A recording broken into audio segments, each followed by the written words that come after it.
Bhagavate Vasudevaya. Om Namo Bhagavate Vasudevaya. Narayana Namaskritya Naram Chaiva Narottamam Devim Saraswatim Vyasam Tato Jayamudire Nashkatai Shivavadreshu Nityam Bhagavata Seva Bhagavati Uttam Shloke Bhaktir Bhavati Nashtike. So continuing with the discussion on Prabhupada Lilamrita by Srila Goswami, 1975 when Philadelphia, the Yatra is going.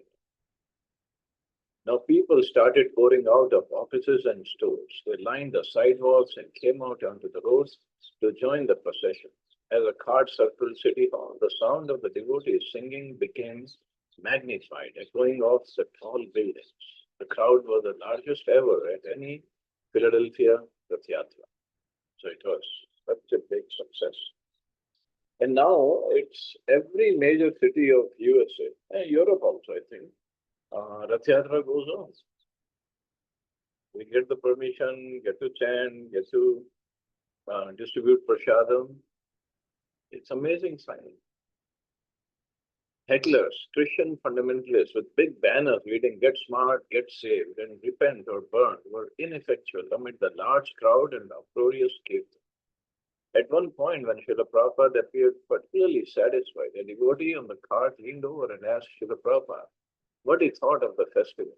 Prabhupada replied that he was thinking the American Vaishnavas were now permanently in the West. They're permanently in the West and they will keep on growing. Like our New York Rath Yatra. It's the biggest Rath Yatra of the USA. So many people come. Devotees also come from all over. Local people join, and the big ground, the festival goes on.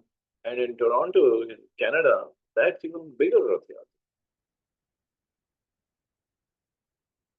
The park behind the art museum was crowded with people waiting. Srila Prabhupada took a seat on stage and began lecturing over the public address system. Ladies and gentlemen, first of all, I wish to thank you, the inhabitants of this great city, Philadelphia. You're so kind and enthusiastic in taking part in this moment. So I'm very much obliged to you. I'm especially obliged to the American boys and girls who are helping me so much in spreading this Krishna consciousness movement in the Western countries.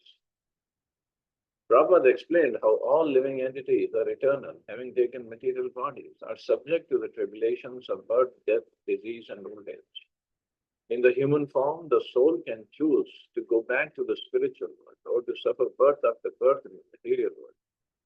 But why should we remain in this material body and undergo repetition, change of body? Prabhupada asked, let us have our original spiritual body. That is wanted. That is intelligence. So again, I mean, it's not like Prabhupada was going to go in different leelas of Krishna. Simple philosophy. Why we go through this change of body? We are not this body, we are spirit soul. This basic knowledge has to come into our minds, into our consciousness. Then we can make further progress. Prabhupada explained the science of chanting Hare Krishna and invited everyone to try it. We don't charge anything for this Hare Krishna mantra, he said. We are chanting everywhere, as you saw in the Rath Yatra. Our only means is chanting Hare Krishna. And these thousands of men are following simply by chanting Hare Krishna mantra. So you can understand what's the potency of this Hare Krishna mantra. We did not pay you, ladies and gentlemen, anything to follow us, but we'll simply chant Hare Krishna. So it's very potent. You will never feel tired chanting Hare Krishna. You see, practically, you go on chanting 24 hours, you will never feel tired. Therefore, it is said, Golokera Prema. This chanting vibration is coming from the spiritual world. And yes, Golokera Premadhan Harinam Sankirtan. This chanting is coming from the spiritual world and it takes us to spiritual world, gives us this prema. But the chanting has to go on. And this chanting really attracts people. Srila Prabhupada talked about the inner meaning of Adhyatma. Radharani meeting at Krishna at Kurukshetra and trying to bring him back to Vrindavan. It's very ecstatic feeling, he said. Those who are advanced devotees, they can enjoy. Concluding his address, invited everyone to look at the Krishna conscious literature and try to understand. The devotees had prepared 12,000 pounds of halwa. 1,200 pounds of halwa. 1,200 pounds. And almost 600 kilos of halwa. And large quantities of vegetables, sweets, fruit punch, which they were efficiently served to the crowd. Prabhupada was satisfied with everything and returned to his house, while the devotees continued until sunset, feasting, chanting, and hosting thousands of festival goers. The day after Rath Yatra, Srila Prabhupada met with a room full of people, including 2 reporters and several parents of the disciples. The reporters were Miss Sandy Nixon, a freelance writer, and from the Philadelphia Inquirer, Miss Jones, the same woman who had spoken with Srila Prabhupada at the airport. Seeing japa beads around Miss Nixon's neck, Prabhupada said, "She's a devotee. She was chanting." So anybody who chants even once, the nectar of instruction says he should be considered a devotee. Miss Nixon said she was writing a book on the popular gurus and had about 15 questions to ask Srila Prabhupada. "I'm going to ask you questions," she said, "and most of the time I might be able to answer them myself." Srila Prabhupada seemed to like her, if only because she wore the japa beads. But some of the devotees flinched at her remark about already knowing the answers to the questions she was about to answer. "How did Krishna consciousness develop?" Miss Nixon asked. "Krishna consciousness is already there in everyone's core of heart," replied Srila Prabhupada. "You have seen how during the whole procession they were chanting and dancing in ecstasy. So do you think that is artificial? No, artificially nobody can chant and dance for hours together. That means the awakening of Krishna consciousness." So awakening, it's there, it's deep down, it's there in everybody's heart. We just have to bring it up, bring it out. That's all. And once it is out, just flourish it. Keep on chanting, hearing, serving. These are the processes. Srila Prabhupada patiently and carefully answered each question about Christ, about gurus, about the daily lives of the devotees. While discussing the evils of a godless society, he mentioned the slaughter of cows. "It's an innocent animal," he said. "It's simply eating grass given by God and supplying milk. And from milk, we can live. And the gratefulness is cut her throat. Is that civilization? What do you say?" "I agree 100%, Miss Nixon replied. "I want you to say these things instead of me. I'm asking the questions for others, of course, who do not understand Krishna consciousness." Again, the devotees flinched. That Prabhupada did not always respond to a person's attitude or nuance did not mean that he was imperceptive. He sometimes chose not to relate to a certain idiom or react to a certain foolishness, like Miss Nixon's claims to be an expert on Krishna consciousness. And often he simply ignored a person's trivial conversation or mundane philosophy. But he was always in touch with whomever he talked to, addressing that person's true self-interest. He knew Miss Nixon did not know the answers to the questions she asked, and he understood that she was, despite her temporarily donned japa beads, not inquiring as a submissive disciple. Nevertheless, he was compassionate, answering to enlighten both her and her readers. So this was Prabhupada could understand where she is going and would respond accordingly to what he wanted. Miss Nixon plunged onward. "How do you feel about women's liberation or lib?" Prabhupada remained silent and the devotee repeated, "She wants to know about the women's liberation. What is your feeling about women's liberation?" "That I don't want to discuss," said Srila Prabhupada, because Srila Prabhupada's serious expression slowly changed his smile, and then he laughed. Everyone laughed. The Chicago remarks were famous. On the one hand, He didn't want to start another controversy, but he didn't want to clear up. But he did want to clear up the issue. Means he wanted to clear up whatever misunderstanding was. He continued, as you asked, so I may explain how the foolish women are being cheated by the intelligent. In your country, they have given you liberty. Liberty means equal rights. Is it not? Men and women have equal rights. Miss Nixon, they're trying in this country. Proper. All right, trying. But you women, you cannot see that this is so-called equal rights means cheating the women. Now I say more clearly that if woman and man meet, now they become lovers, then they have sex, and the woman becomes pregnant, and the man goes away. The simple woman, she has to take charge of the child and beg for government alms. Please give me money. This is your independence. So you admit this is independence? Or she tries to kill the child? Do you think it's very good independence? What's your answer? Srila Prabhupada looked challengingly at both women. They had asked their questions. Now he was asked, Miss Jones, what's my answer to whether or not I was going to kill a child? Is that the question? Prabhupada, yes, they're killing now, abortion. Miss Jones, well, she has made the choice. Prabhupada, you have made your choice to kill your child. Is that a very good choice?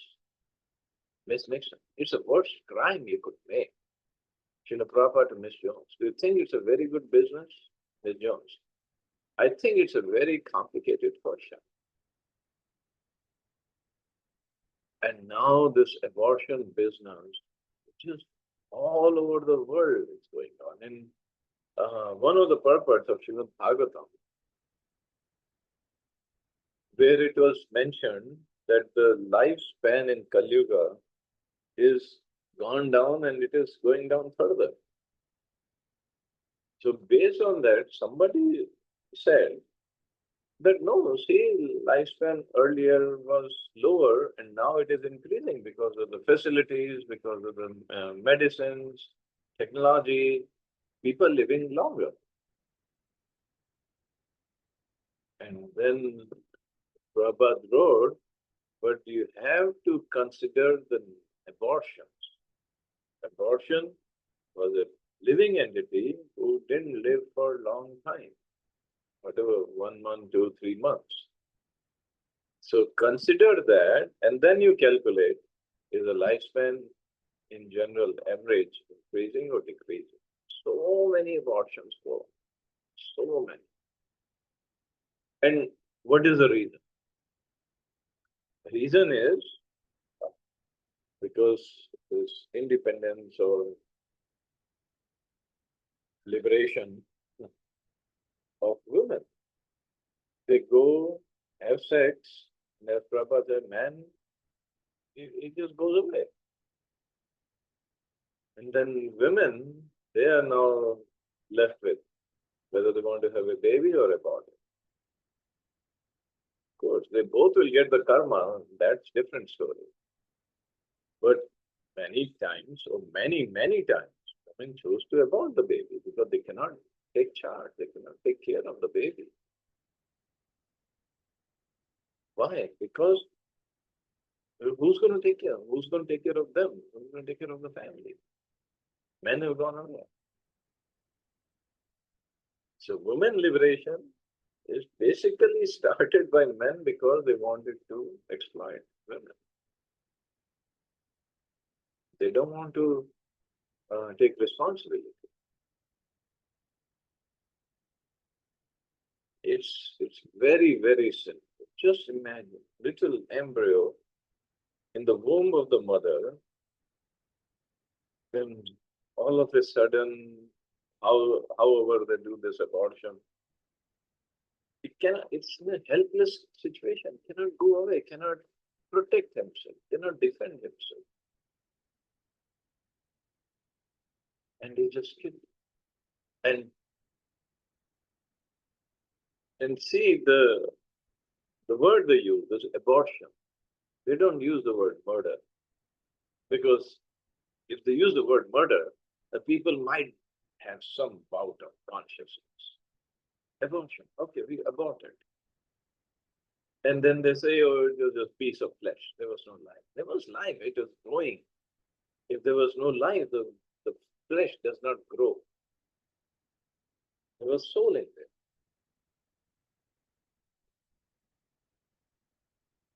Very, very simple. Very simple.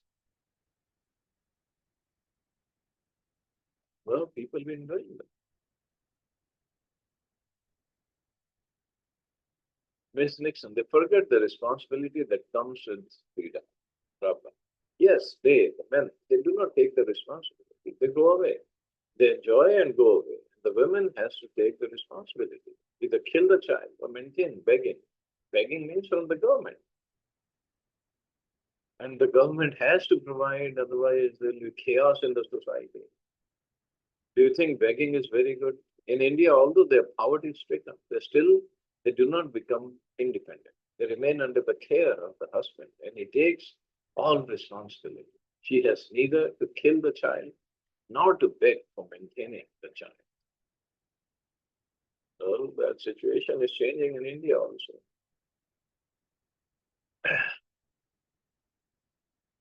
So which is independence? To maintain under a husband is independence, or to become free to be enjoyed by everyone? There is no freedom. But still they think they have freedom. That means under some plea, the men are cheating the women. That's all. So in the name of independence, they have agreed to be cheated by another class. That is the situation.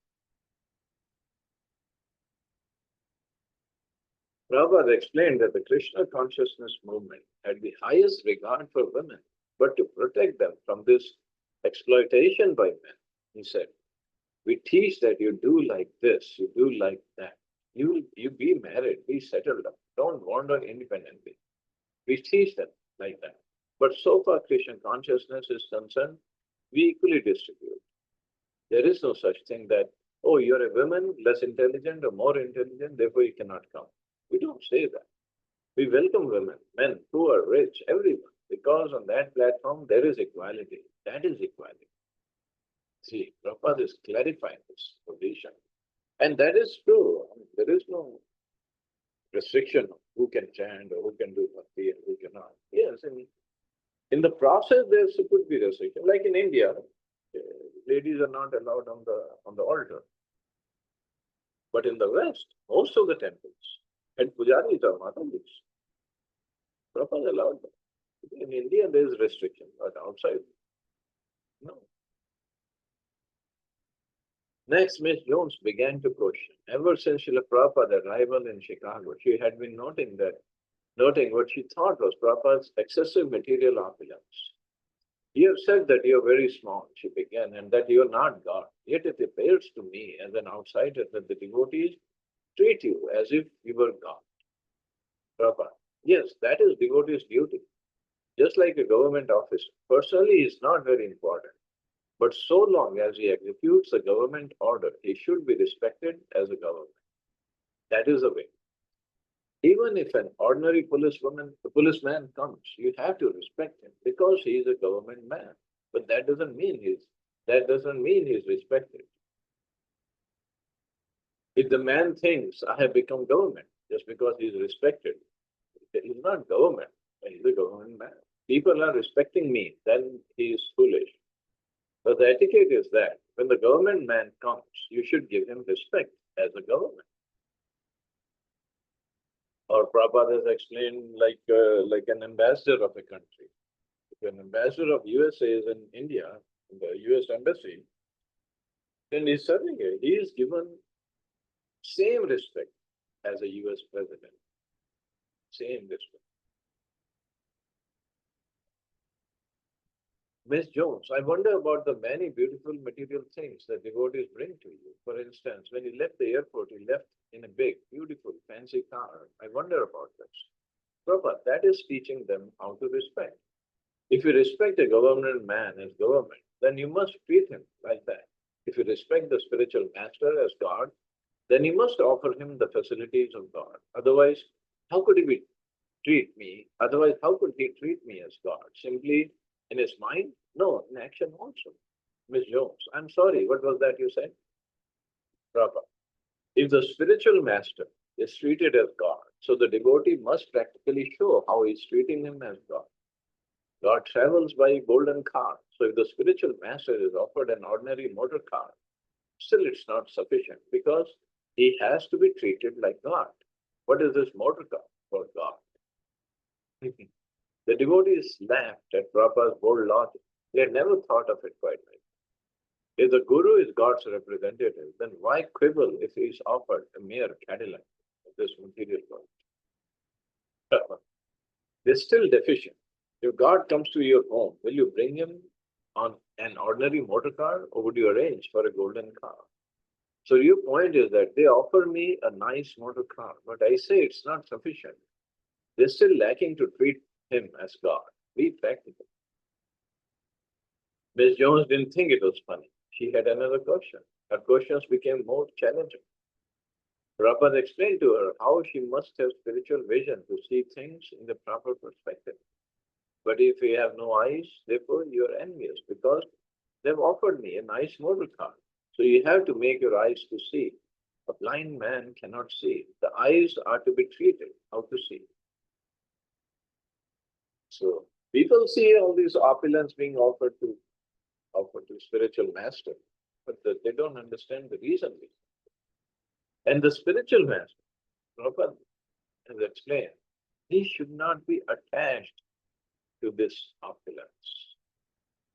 He should not be attached to the thinking that I am the enjoyer or I have become God.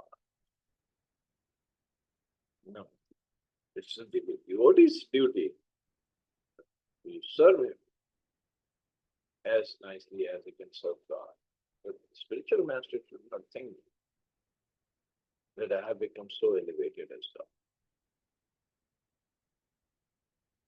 Ms. Jones had one more question. One of the most difficult things to understand in Krishna consciousness, she said, was the deities.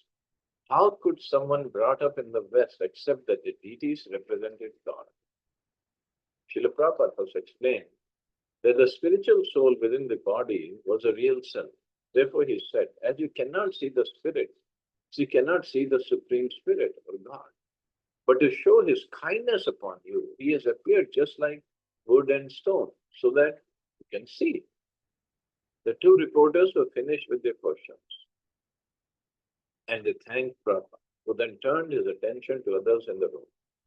When a father of one of the devotees mentioned that he himself professed no religion, Srila Prabhupada replied indirectly that the father was therefore a fool, and admitted it.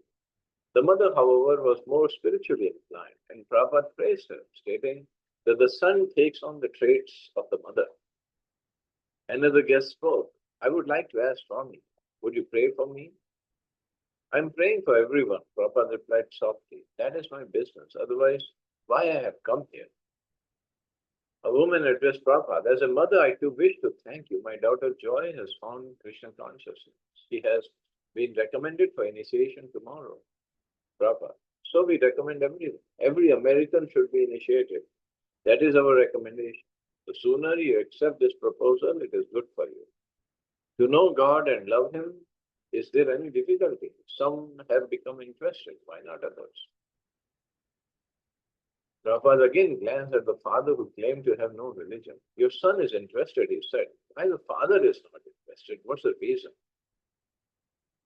Thus the evening darshan continued, and until after a few hours, Prabhupada ended it and distributed prasada. When the last guest had left, several of the women devotees asked Prabhupada about the actual position of his women disciples. He smiled. When a woman becomes Krishna conscious, he said, her brain is automatically bigger. The devotees laughed. And it's not like, in Sikon, women are lagging behind anybody in bhakti. Every morning, we listen to this bhajan at the time of darshan, Govindam Adipurusham Tamaham Bhajami. It was sung by Yamuna Mataji, with the chorus in the back, but main lead was Yamuna Mataji. And she sang in London with Beatles. And when the record came to Prabhupada, Prabhupada said, it sang so beautifully, it should be played every morning at the time of Darshanarti. Some sannyasis complained to Prabhupada that we have to listen to women singing. It's Maya. And Prabhupada's comment was, if you listen to her singing, you will get liberated. Liberated or spiritually advanced, something like that. And it goes on in every single temple of ISKCON that Kirtan or that song goes on every morning. So who can say this? Who can even claim this kind of discrimination in ISKCON?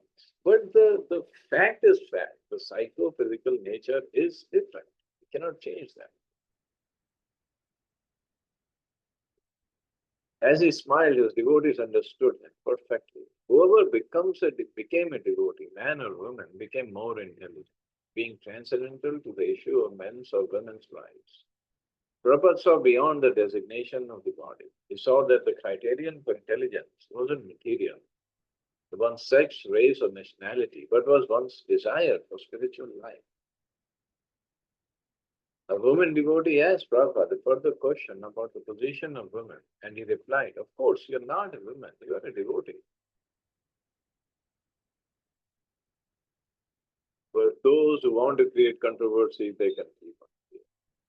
Srila Prabhupada agreed to see several professors, acquaintances of Ravindra Swarup.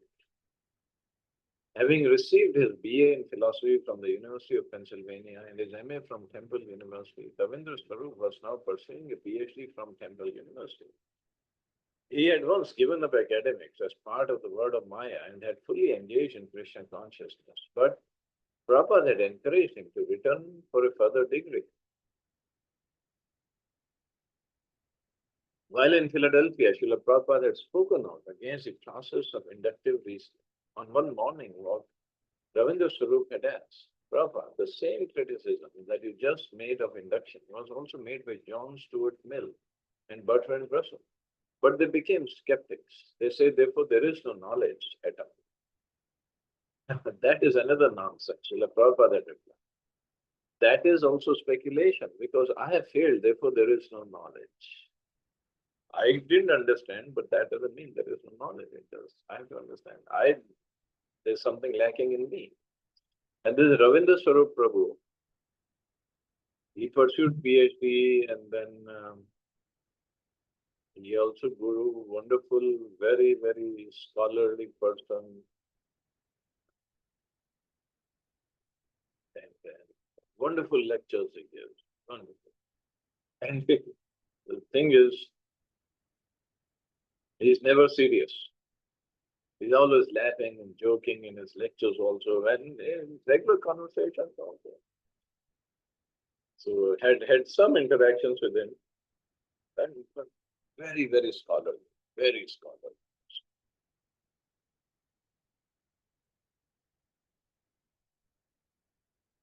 Dr. Yogesh Patel, a Western-educated Indian monk scholar of Buddhism and Mayavad Hinduism, taught in the religion department at Temple University. Accompanied by two graduate students, Dr. Patel dropped by one afternoon while Prabhupada was talking in his room and several of his disciples. Ravindra Swarup made the introductions. So you're teaching Hinduism, Prabhupada? Dr. Patel, yes. Prabhupada, what is that Hinduism? Dr. Patel, I don't know. You tell me what Hinduism is. Prabhupada, you don't know. You're teaching Hinduism, but you don't know what it is. This is our Dr. Swarup Damodar. He's also a PhD. Let's get his opinion on this. Turning to Swarup Damodar. What do you think of that? He's teaching, but he doesn't know. Swarup Damodar. Cheater. Prabhupada, that's called cheater. Prabhupada, so you have heard this is his judgment that you are a cheater. Dr. Patel became angry and raised his voice at Srila Prabhupada. The professor and Srila Prabhupada were immediately into a battle. Dr. Patel, you teach me. If I say I don't know what is religion, then you teach me. Prabhupada, a spiritual master is not your servant. First you become a shaven-headed like my students, then I'll teach you. You have to offer your obeisances and surrender to the spiritual master. Then he will reveal the truth. Dr. Patel replied that he did offer his obeisances to Prabhupada when he first entered the room. Prabhupada, then my first instruction to you is to stop this cheating. By now, both Srila Prabhupada and Dr. Patel were speaking with raised voices. Most of the devotees were shocked, speechless. Some of them, like Brahmanand Swami, felt compelled to somehow end the meeting. Prabhupada, you asked me what is religion. My reply is Sarva Dharman Pratyati. Krishna says religion means Sharanam Raja, fully surrender. Dr. Patel, what do you mean by surrender? Prabhupada, you don't know the meaning of surrender? Give me a dictionary, let's see. Dr. Patel yelling, no, I want the Sanskrit etymological meaning of surrender. Prabhupada, you don't want a spiritual master, you want a Sanskrit teacher. We cannot waste our time anymore. Brahmanand Swami saw this as a skew. He leaned over to Dr. Patel and asked him to leave. Before you get offensive, Dr. Patel and Brahmanand Swami then rose and left the room together. Srila Prabhupada remained shaking with anger. The senior devotees looked over at Ravindra's Swarup reproachfully. How could he bring such a man to see Prabhupada? Ravindra's Swarup was hard and frightened. Never before had anyone seen Prabhupada explode with such anger. After staying up all night, Ravindra Swarup approached Prabhupada the next morning with a prepared apology. Srila Prabhupada began, I'm really sorry that I brought that professor to see you last night. I had no idea he was such a rascal. Prabhupada looked up in surprise. Oh, he said, oh, that's all right. He paused and then added with quiet satisfaction. At least he was chastised. See, this is the thing. This is only Prabhupada could do that. Professor of, he said, I'm professor of Hinduism, and he didn't know what is Hinduism. And Prabhupada directly asked him, what is Hinduism? What do you think is Hinduism? He said, I don't know. That is cheating. They do all this kind of word jugglery,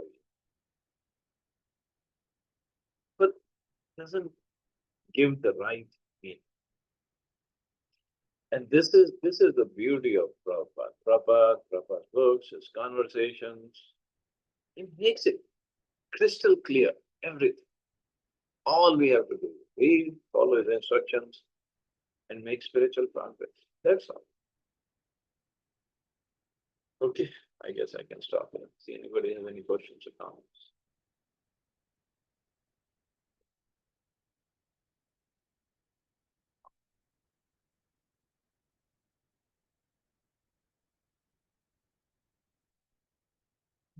You want a safe and wonderful day. Hare Krishna. Jai Shri Krishna. Hare Krishna. Thank you, Prabhuji. Jai Shri Krishna. Prabhuji, Hare Krishna, Jai